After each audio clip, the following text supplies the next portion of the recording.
बहुत तेज़ तूफ़ान आ गया जी। उस्ताद अमीर मुख्तियार खान साहब की छत के ये हालात हैं अभी, और ये कबूतरों के हालात हैं।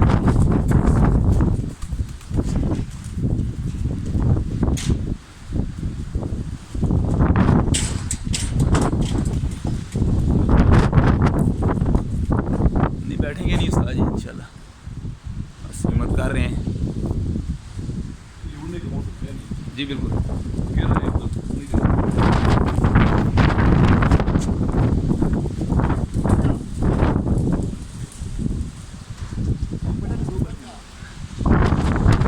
कितने बैठे हैं? 1 2 5 57 एक बैठा है जी।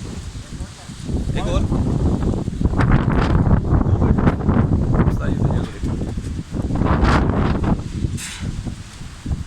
ये जी, ये मंजर चेक करें जी।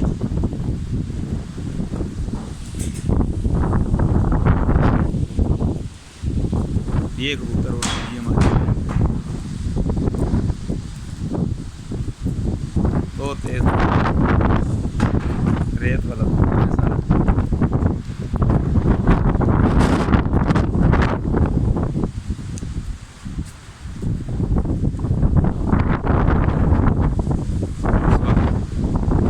पिपला के ये हालात चल रहे हैं।